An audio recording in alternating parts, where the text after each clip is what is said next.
rookie left tackle has been, a big part of our show since pre-draft. And it seems like every week a new person is making major comparisons to him. And the new one is George Karlaftis. He kind of talked about what Jason Kelce had said about comparing him to Trent Williams, and he was on Speak on FS1 and made similar comments.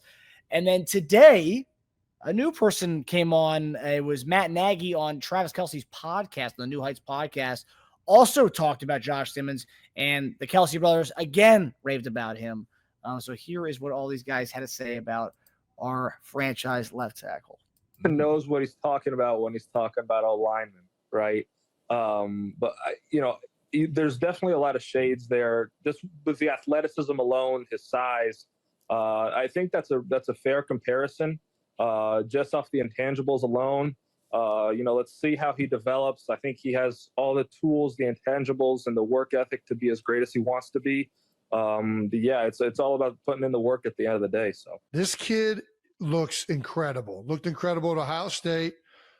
What do you think he'll bring once he's fully back and healthy? Yeah, I really love his athleticism. You're right. I mean, his ability to really show his strength and athleticism on the edge, one-on-one, being able to recover if he gets beat. I mean, it's rare. Dude, it was like flashes of like Jason Peters, like Trent Williams type of movement and bending and redirecting. I agree 100%. Yeah. Agree, man. He's going to really put it together. And I think like right now, just Jace, as you know, man, just kind of understanding the calls and all the different calls you can have at the line of scrimmage, when you're going to, squeeze and, different. That's what the guard's for. He's got to block the man Mountain Dean on the end. The guard could tell him, hey. That's right. That's right. So he's really, really been locked in, though. It's been great to see him like in meetings and out of practice. He's almost sometimes a little bit too serious because he's really locked in. It's good to see. That's what blew me away was everybody's talking about how athletic he is, and you see that immediately.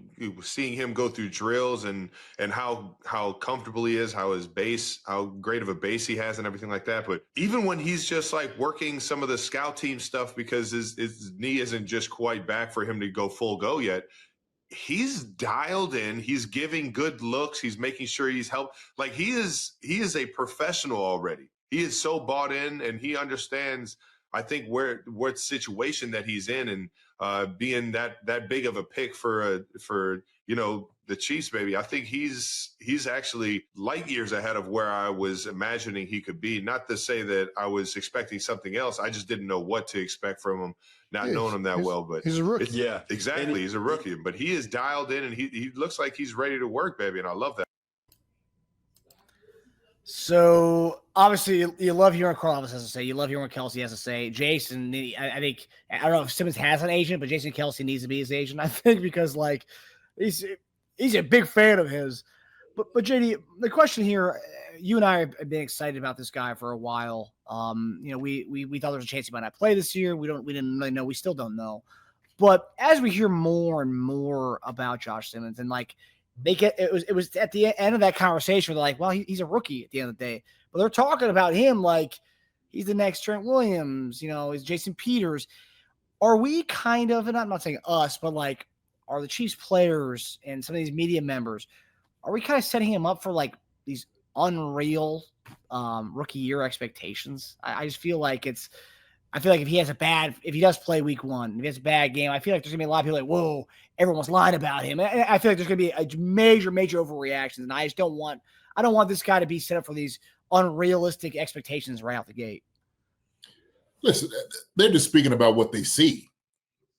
That's it. They're asking an opinion about what you see from this guy, and they're giving you the honest opinion and truth of what they see. His athleticism, he's locked in, his size, his power, how he's able to recover if he gets beat, like all these different things. And this is him not even being 100%, Marcus. So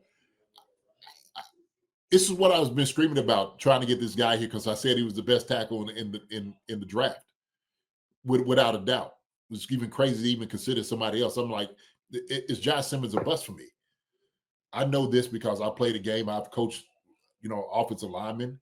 I know great offensive linemen. I've seen great tackles. I've seen them work. I know what a great tackle can be and what he can do and how he looks. So Jason is just he's validating the things that I've said and thought, as well as Travis is seeing it now too.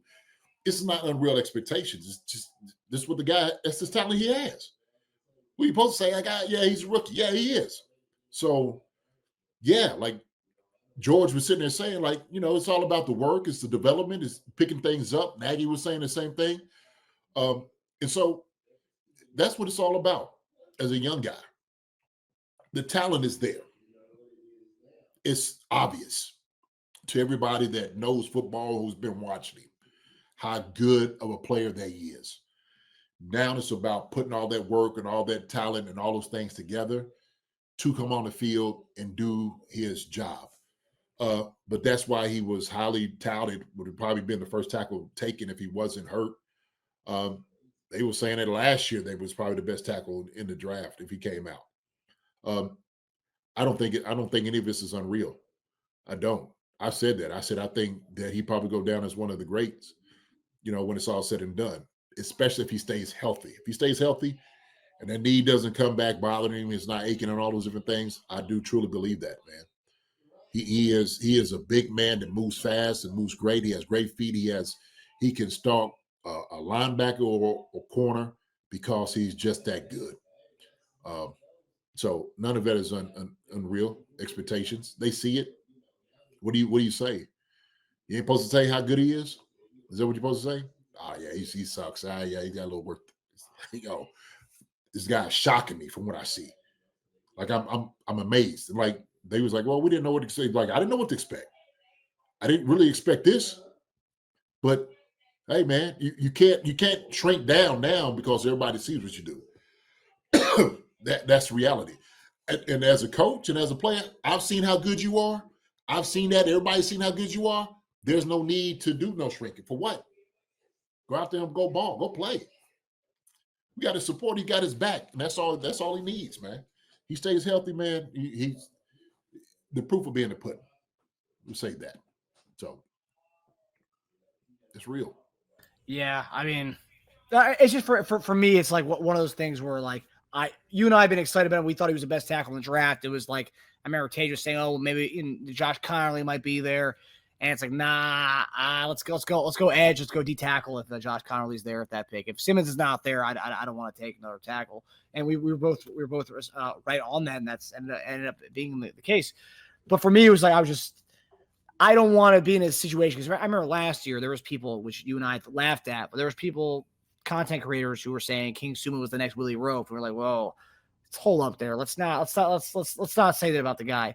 And then week 1, week 2, he gets dominated, and we don't see him ever again after week 2 against the Bengals. Sorry, I got the phone on. But yeah, I just don't want to be in that similar situation with Simmons, or everyone's expecting Trent Williams from day one. It's like, well, he's a rookie. He's going to get to that point. And, I think what they're doing is they're comparing ability, right? The things and attributes that Trey has, is prominent in Josh Simmons. You see it. It's there, right? You see athletic Trent Williams is. You sitting there saying like, wow, Josh Simmons is an athletic tackle. So all we're looking for him to be is, man, the next Josh Simmons. That's it. That's all. Okay. Like you said, we don't look for those comparisons and stuff. It is great, to give him that type of, compliment for what he's shown so far. But hey, man, he's going to play. Let him play. Let him play. We got to support either way. So that's the way you look at it. They got the guy that they wanted, Marcus, and put it this way. We were talking about getting somebody here to protect Patrick Holmes for the future. We got him. We got that guy in Josh Simmons.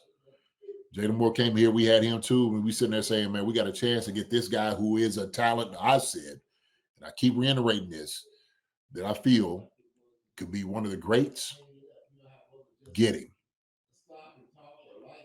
Get him. So. Yeah. And I think the difference with hearing the ridiculous comparisons to King Suma was King Suma was a project, right? It was like he might be need a lot of work, not need a lot of fine tuning. those concerns have never been mentioned with Josh Simmons at all. It was all about his injury and was he going to be able to come back this year and how he's going to kind of – so skill – I mean, that was never like a debate. So it's much different than the whole King Suma comparisons last year. Listen, pull up a picture of Josh Simmons and them eyes. He got, when you talk laser focus, he got some eyes that like you can tell that joker is absolutely locked in. Every time I see him, that joker is like, you know what I mean? Like intense. You want like one of his like the picture on the right there, or do you want like one of his like in game like photos? It don't matter. Something that shows him eyes. You just show he's locked in. You can just tell from a guy like this.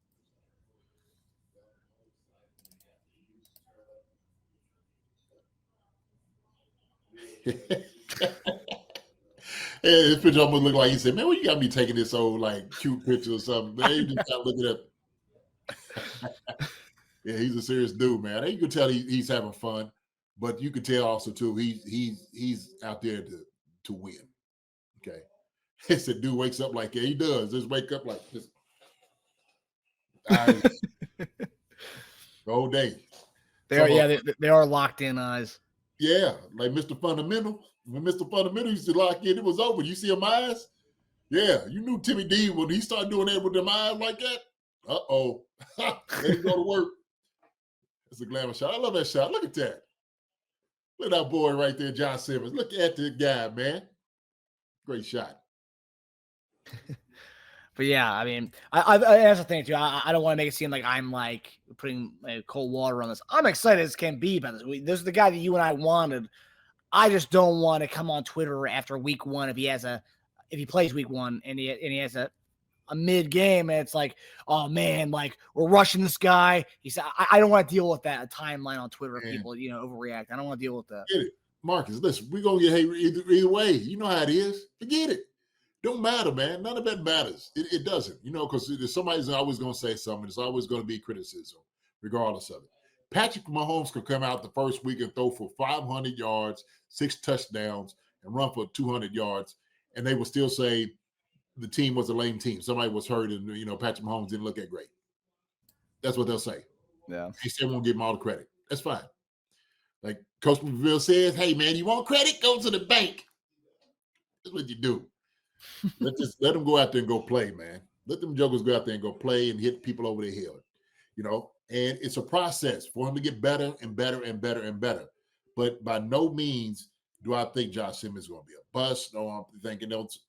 It is apparent to everybody, like somebody said, that no ball played ball before, the coaches and whatnot.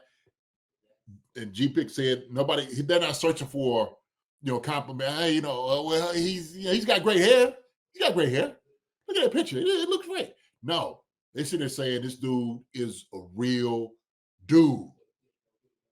This is a real guy they're going against. They know that. And I guarantee everybody that went against him up in Ohio State, they know it too. So, yeah, it's pretty clear across the board. That's why every week it's a new person. That's what we're talking about every week. Is every week's a new person saying, "Oh man, like I vouch," Yeah, that's funny. Pepe Trey, I had never heard that one before. Yep, he only walked on water because he couldn't swim. That is pretty good. I had not heard that one. Haters hate. Love it. Hi, everybody. Thanks for watching. Subscribe here to get the latest from the show. Also, be sure to check out the best clips from Chief Concerns. And if you prefer to listen to the show, subscribe and follow us on Apple Podcasts, Spotify, and anywhere else you get your podcasts.